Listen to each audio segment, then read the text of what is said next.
So guys, इस video के अंदर हम लोग अडानी टोटल गैस के बारे में तो बात करेंगे ही, लेकिन साथ में हम कंपनी का ना थोड़ा सा पास्ट भी देखेंगे। मतलब मार्च के मिड में ही जाएंगे, ज्यादा दूर नहीं जाएंगे।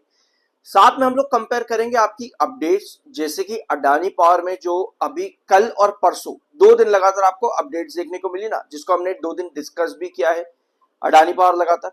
तो अडानी टोटल गैस के अंदर क्या चीजें हैं और किस तरीके से अडानी पावर या अडानी टोटल गैस में सिचुएशन बनी है पिछले मार्च के मिड से लेकर के अभी तक, उसको यहां पर समझते हैं। सब्सक्राइब जरूर करना अगर आप लोग चैनल पर पहली बार आए हो। शुरुआत करते हैं आपकी पहली खबर से, जो कि मार्च के मिड में आई थी। एक अपडेट आपकी आती है मार्च 12 तारीख को, 12 या 13 तारीख को एक अपडेट आती है, और अगली अपडेट आती है आपकी 16 तारीख को। 12 और 13 मार्च को जो आपकी अपडेट आती है वो कहती है कि Adani total gas price hike करेगा। ठीक है, Adani total gas price hike करता है और आपको अडानी टोटल गैस में बड़ी तेजी देखने को मिलती है। लेकिन 16 मार्च को ही आपके पास एक खबर आती है कि अडानी टोटल गैस जो नेचुरल गैस देता है इंडस्ट्रियल यूजर्स के लिए, उसका प्राइस 119 रुपए 90 पैसे से घटा करके 82 रुपीज 95 पर SCM कर देगा। ठीक है, ये अपडेट 16 मार्च की है।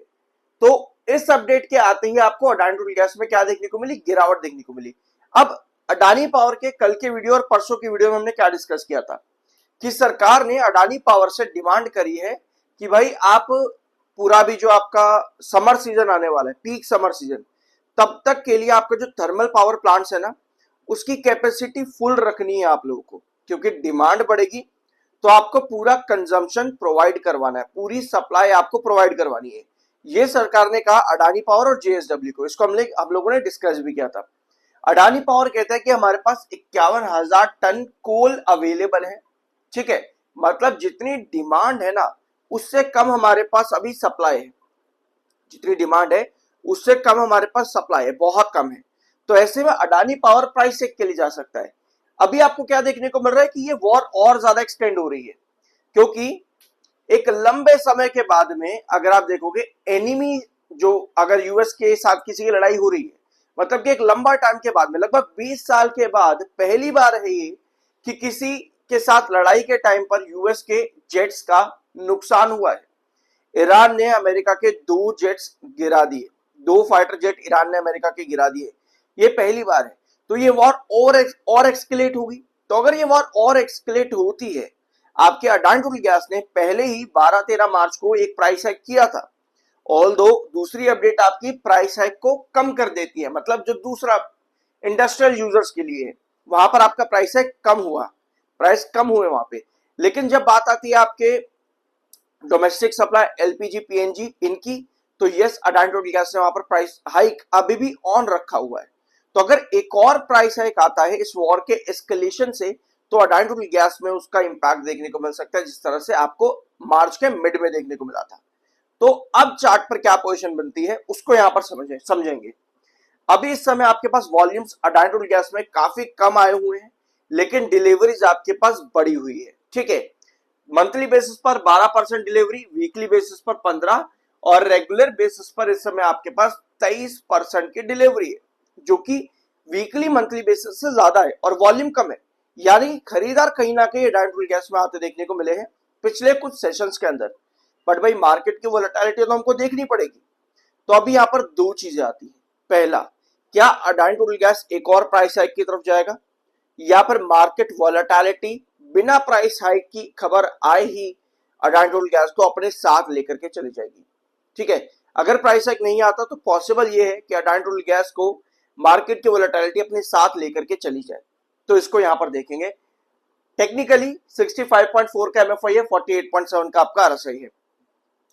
अब आते हैं अडानी टोटल गैस के चार्ट पे।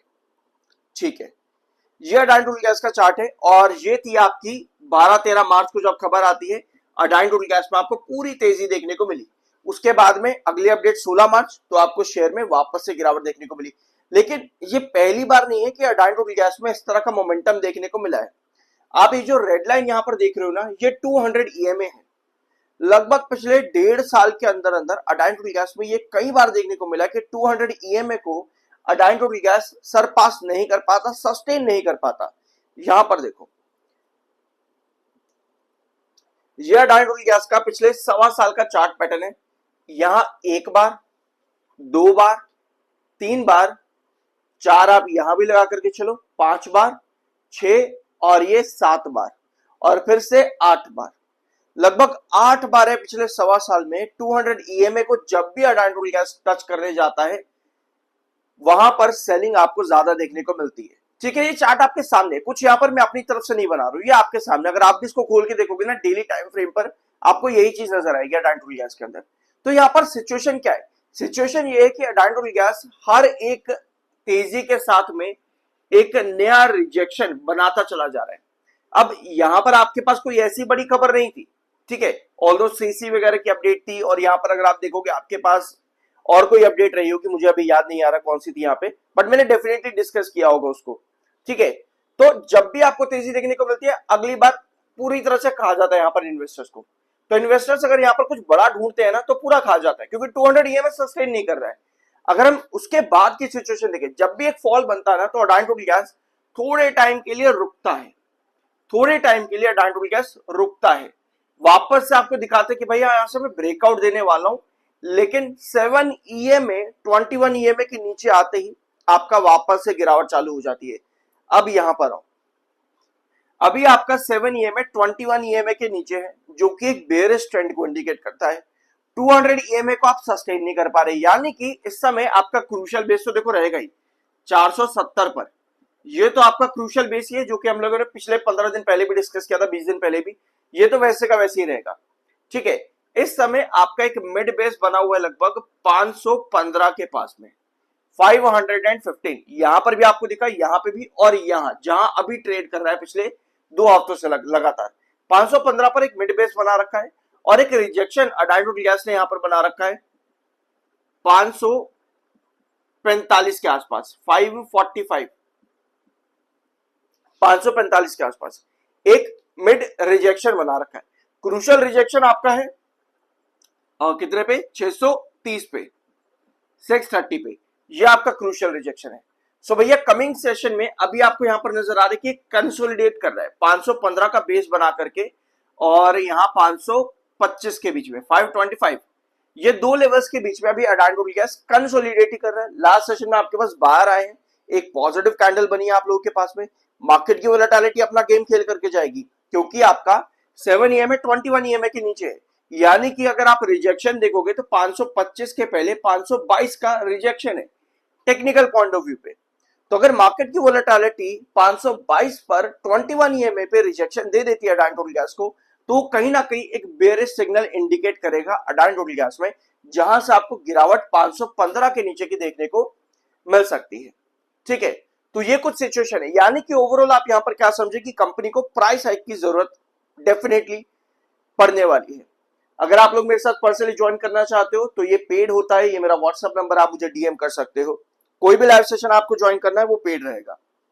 ठीक है, क्या कंपनी की पॉसिबिलिटी है आपके मार्च के क्वार्टर की? अभी कंपनी ने डेट्स अनाउंस नहीं करी है, ऑल्दो मैंने आप लोगों के साथ जब प्री एनालिसिस हम लोगों ने डिस्कस किया था कि मार्च में कंपनी कैसे रिजल्ट्स देती है, तो हम लोगों ने समझा था कि मार्च का क्वार्टर कंपनी का दिसंबर के कंपैरिजन में बढ़िया देखने को मिलता है, और ऑलरेडी दिसंबर में कंपनी ने एक बेंचमार्क क्रिएट करा 1507 करोड़ का, 1507, और पिछले साल मार्च में कंपनी 1341 करोड़ पर खड़ी थी, यानी कंपनी को 1341 का 16% जो भी होगा ना, 16%, क्योंकि दिसंबर में 16% का ग्रोथ है और ग्रोथ आपको क्वार्टर ऑन क्वार्टर बेसिस पर बढ़ता होना चाहिए।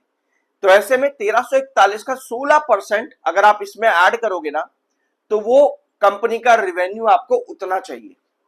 कितना बन जाएगा ये? लगभग आपका बनेगा ये अराउंड 1550 के आसपास, 1570 1550 इतने के आसपास कंपनी का रेवेन्यू चाहिए। मैं यहां पर लिख देता हूं एक बार, 1570 करोड़, लगभग इतना रेवेन्यू कंपनी को चाहिए अपने क्वार्टर 4 में, ताकि कंपनी का ग्रोथ 16% या उसके आसपास आप लोगों को देखने को मिल सके।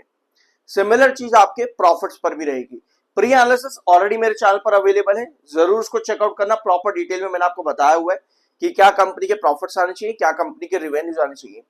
प्री एनालिसिस जरूरी इसलिए होता है ताकि आप समझ सको कि कंपनी कैसा परफॉर्म कर सकती है, एंड अकॉर्डिंगली आप अपने डिसीजन सही टाइम पर ले सको। तो ये था आज के इनका वीडियो। आई होप यहाँ पर आपको कुछ नया जानने को मिला होगा। मिलता अगले वीडियो में।